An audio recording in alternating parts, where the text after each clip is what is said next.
Okay, Assalamualaikum dan salam sejahtera semua. Baik, untuk tutorial ringkas ni saya akan tunjukkan macam mana caranya untuk kita menghasilkan satu video presentation menggunakan Canva. Kalau sebelum ni mungkin sebahagian daripada kita biasa menggunakan teknik screencasting kan. Jadi dengan menggunakan Canva ni sebenarnya kita tak perlu lagi tidak perlu lagi menggunakan screencast, tetapi sebaliknya kita hanya menggunakan features yang ada dalam Canva lah. Tetapi dengan syarat slide presentation yang nak kita tukarkan dalam bentuk video presentation tu hendaklah dibangunkan menggunakan Canva.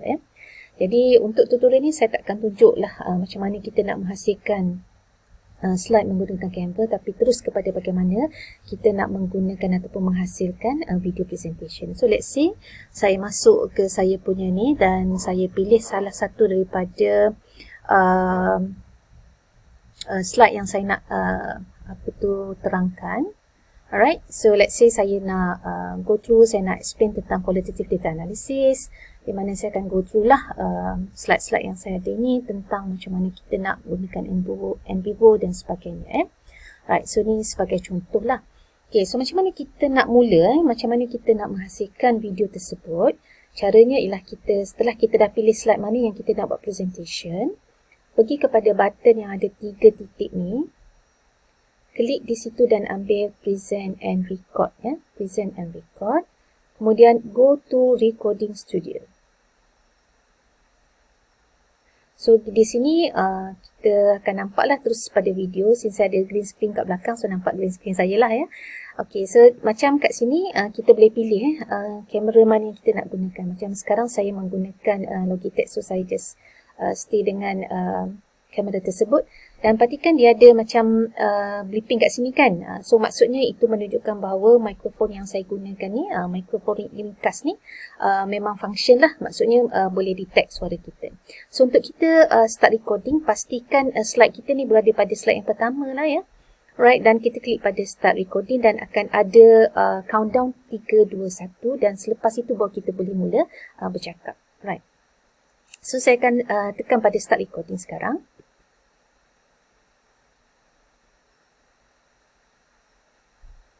Hai, Assalamualaikum semua.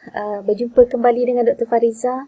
Untuk perbincangan pada hari ini, untuk minggu ni saya akan menceritakan pula tentang qualitative data analysis ya. Kalau mungkin di kuliah sebelum ini, saya telah pun menerangkan macam mana kita nak melaksanakan analisis bagi data-data kuantitatif. Masih ingat kan macam mana kita menggunakan SPSS, macam mana kita menggunakan melaksanakan inferential statistik yang lain lah. So untuk minggu ini kita akan lihat pula bagaimana kita pakai satu perisian itu dinamakan sebagai NVivo untuk kita melaksanakan penganalisisan bagi data-data secara kualitatif, right?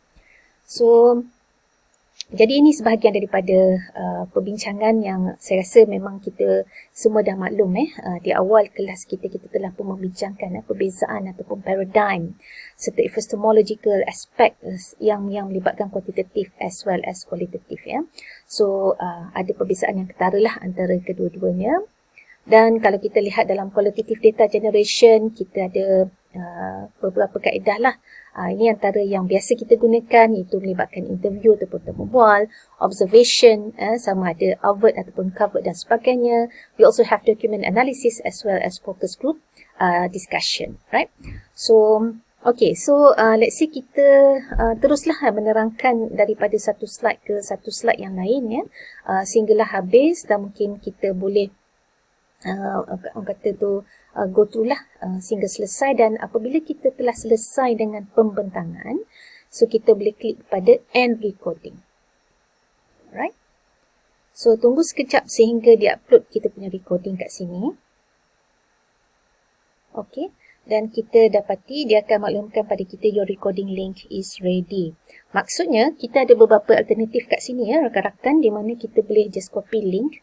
Copy link maksudnya bila kita bagi link tersebut sama ada pada pelajar kita ke, mereka boleh terus akses kepada rakaman tersebut yang akan tersimpan pada cloud di Canva lah ya. Sama juga kalau kita save and exit, dia akan masih berada di dalam repository di Canva. Tetapi kalau sekiranya kita memerlukan satu video yang berbentuk MP4, maka kita boleh klik pada download. Alright, dan kita klik pada download sekali lagi. dan dia akan downloading lah. Jangka masa menunggu video ini untuk dimuat turun tu bergantung kepada satu ialah durasi recording kita. Lagi panjang durationnya, tentulah lebih panjang masa yang diperlukan untuk dimuat turun, dan faktor yang kedua lah bergantunglah kepada kelajuan internet akses yang kita ada, right? So tak apa, kita tunggulah sehingga dia download sepenuhnya. Okay, so once video tersebut telah pun selesai dimuat turun, kita pergi check dekat download folder dan kita akan dapati ada satu video lah yang telah pun kita muat turun tadi. Hai, Assalamualaikum semua. Berjumpa kembali dengan Dr. Fariza. Untuk perbincangan pada hari ini, untuk minggu ni saya akan menceritakan pula tentang qualitative data analysis. Kalau mungkin di kuliah sebelum ini, saya telah pun menerangkan macam mana kita nak melaksanakan analisis bagi data-data kuantitatif. Di awal kelas kita telah pun membincangkan perbezaan ataupun paradigm serta epistemological aspect yang melibatkan kuantitatif as well as qualitative. Okey, jadi inilah video yang telah terhasil daripada penggunaan Canva untuk kita present dan juga record dan pastikan kita punya ni akan ada dalam satu bubble lah yang comel dekat sini kan, berada kat bawah ni. Berbeza sedikit dengan teknik screencasting yang menggunakan screencast-o-matic, di mana video kita dalam bentuk square. Okay, jadi saya rasa itu sahaja satu kaedah yang paling mudah untuk kita menghasilkan video presentation menggunakan Canva. So saya ucapkan selamat berjaya, dan dengan adanya kemahiran ini akan dapat meningkatkan lagi lah kreativiti kita dan juga produktiviti kita untuk menghasilkan bahan-bahan pembentangan dalam bentuk video untuk para pelajar kita. Right, so selamat maju jaya, selamat mencuba. Assalamualaikum.